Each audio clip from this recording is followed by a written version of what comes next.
Tonight, on this special edition of 5 Minutes Presents, we investigate the enigma that is exercise.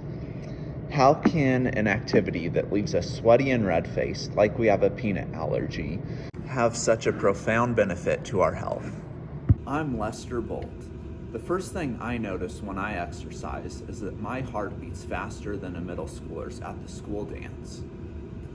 Tonight, I'll be interviewing various experts in the field of exercise science. Our first expert is cardiovascular physiologist Cardi V.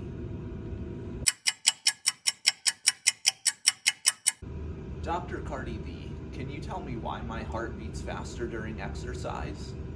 Well, Mr. Bolt, you have two competing systems in your body. One is the sympathetic nervous system, which is responsible for fight or flight.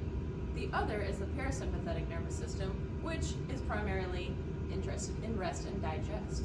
During exercise, your sympathetic nervous system is upregulated, causing your heart to beat faster. Sometimes it feels like my heart is beating fast, like really fast. Can I break it by exercising? No, because some girl probably already did that in high school. Oh, all jokes aside, your heart rate should be calculated by using a general term, which is 220 minus your age. But small deviations in that number are expected. But if you get something like a 300 beats per minute, you should probably talk to your doctor. Unless, of course, it's your negative 80th birthday. Maybe I won't be able to break what's already been broken, but can exercise actually be good for my heart? Well, yes, it can. Exercise can actually make your heart more efficient, and it increases circulation of blood around your body. And most importantly, it will reduce your chances of dying prematurely of a heart attack, which makes you less likely to break your wife's heart.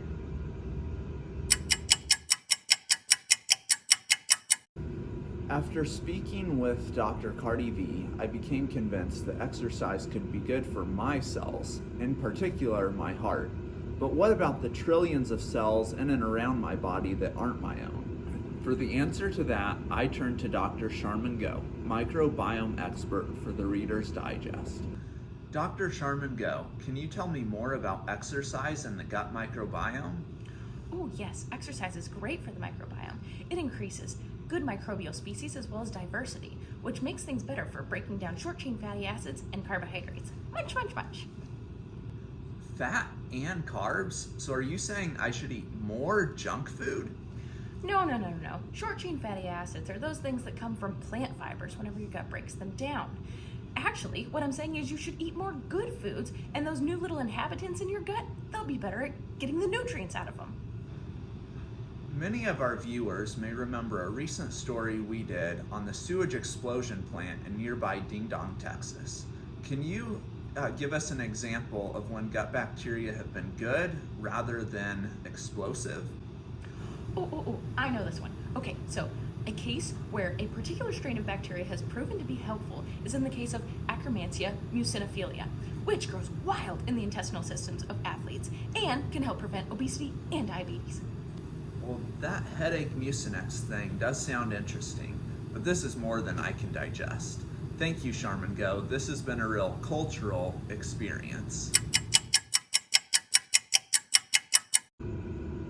After those two interviews, I'm now convinced that exercise is good for both our health and the health of our microbe friends. But if you start a fitness routine and no one hears about it, did it really happen? To learn how getting into better shape can lead to better humble brags, I turned to Texas ACSM members Katie Adair and Matthew Peterson. Can you give me some examples of how I can improve my humble bragging? Sure, I always have a few on the peak of my bicep. So if a friend is ever coming over and they ask what they could bring, I always tell them Scotch tape, because I'm ripped. My VO2 max is higher than the temperature in the Texas July. I can't remember, is the gym that way or is it that way? If a friend spills something on their shirt, tell them, no worries, I got a washboard on me at all times. Is there ever a time where I shouldn't humble brag about my fitness? Never. Funerals, but that's pretty much it. This is Lester Bolt, signing off.